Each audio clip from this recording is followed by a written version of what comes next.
సకాలంలో ఇవ్వలేనటువంటి పరిస్థితి ఉన్నది.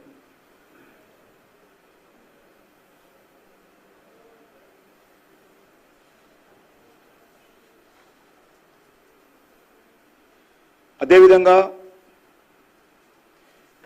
సింగరేణి విద్యుత్ సరఫరా చేసేటువంటి సంస్థలు కూడా తెలంగాణ ప్రభుత్వానికి విద్యుత్ సరఫరా చేస్తే ఆ విద్యుత్కి సంబంధించినటువంటి నిధులు కూడా మరి ఈరోజు సకాలంలో ఈ యొక్క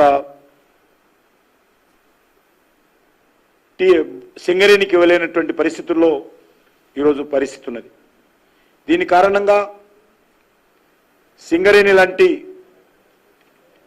అతి ఉత్తమమైనటువంటి పబ్లిక్ సెక్టార్ యూనిట్ ఈరోజు ఇబ్బందులకు గురవుతుంది. ఏపీ జెన్కో లేక టిఎస్ జెన్కో ఈరోజు సింగరేణికి బకాయిలు చెల్లించాల్సింది. మార్చి 31 నాటికి తెలంగాణ జెన్కో 8,056 కోట్లు బాకీ ఉన్నది.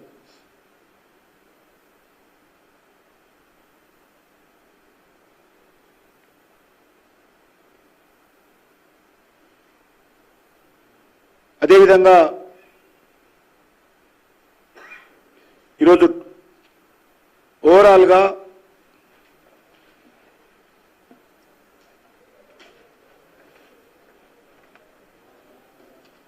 ₹30,000 కోట్లు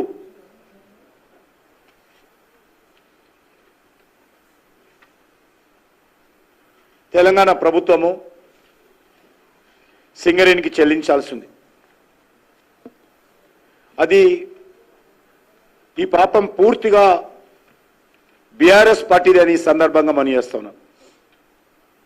వాళ్ళ లోపభూయిష్టమైనటువంటి విధానాల కారణంగానే Telangana state power coordination committee ద్వారా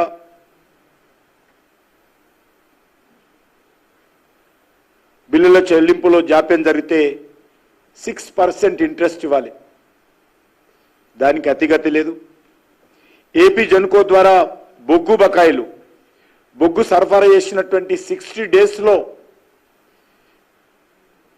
సింగరేణికి బొగ్గుల చెల్లింపులో జాప్యం జరిగితే 6% వడ్డీ ఇవ్వాలి. కానీ అస్సలు లేదు, వడ్డీ లేదు. సింగరేణికి మాత్రం అన్యాయం చేస్తా ఉన్నారు. బొగ్గు చెల్లించాల్సినటువంటి బకాయిలు కానీ విద్యుత్ బకాయిలు కానీ ఈరోజు సుమారు 30,000 కోట్ల రూపాయలు పేరుకుపోతున్నాయని సింగరేణి కార్మిక సంఘాలు ఈరోజు ప్రెస్ స్టేట్మెంట్ల ద్వారా చెప్తున్న విషయాన్ని సందర్భంగా మనం చేస్తా ఉన్నాం. కేసీఆర్ హయాంలో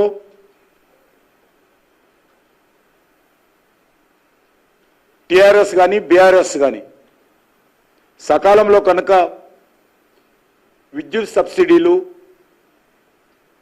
ట్రాన్స్కో జెన్కోకు చెల్లించినట్లయితే ఆ విద్యుత్ సంస్థల పరిస్థితి కూడా బాగా ఉండేది,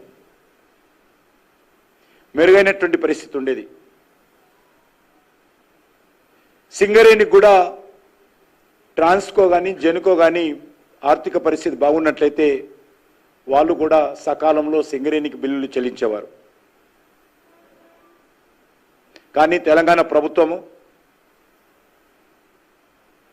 సబ్సిడీ బిల్లులు చెల్లించకపోని కారణంగా విద్యుత్ సంస్థలు తమ ఉద్యోగస్తులకు జీతాలు సకాలంలో చెల్లించలేక ఇబ్బంది పడతా ఉన్నాయి. తద్వారా సింగరేణి కూడా ఇబ్బంది పడతా ఉంది.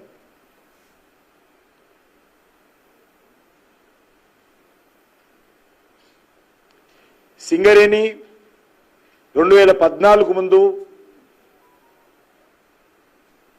ఏ రాష్ట్ర ప్రభుత్వం కూడా ఏ ముఖ్యమంత్రి కానీ ఏ ముఖ్యమంత్రి కుటుంబం కానీ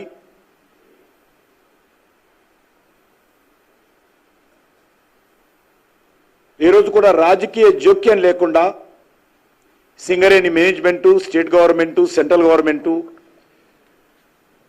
ఇటు కార్మిక సంఘాలతో సమన్వయం చేసుకుంటూ అద్భుతంగా సింగరేణి నిర్వహించినటువంటి పరిస్థితి మన కళ్ళ ముందు కనిపిస్తూ ఉంది.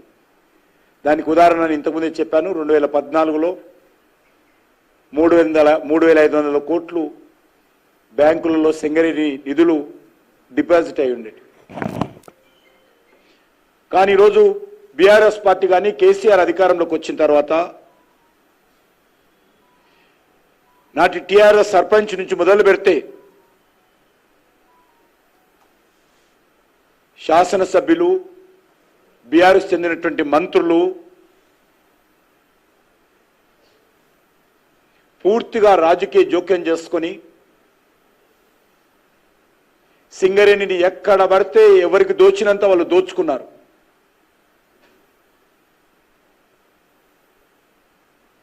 రాష్ట్ర ప్రభుత్వం ప్రోటోకాల్ ఇచ్చింది. ఎమ్మెల్యేలకు ప్రోటోకాల్ పాటించాలని సింగరేణికి ఆదేశించడం జరిగింది. సర్క్యులర్ ఇష్యూ చేశారు. అంటే ఎమ్మెల్యేలకు సింగరేణికి ఏం సంబంధం? వాళ్ళ కాన్స్టిట్యున్సీలో ఉన్నటువంటి కార్మికులకు కానీ ఇతరత్ర చూసుకోవాలి. కానీ ఎక్కడ వెళ్ళినా కూడా వాళ్ళకు ప్రోటోకాల్ ఉండాలి.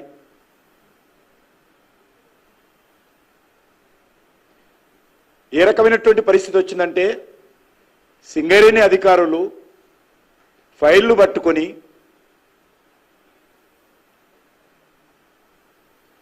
కేసీఆర్ కుటుంబ సభ్యులకు, మంత్రుల ఇళ్లకు తిరిగి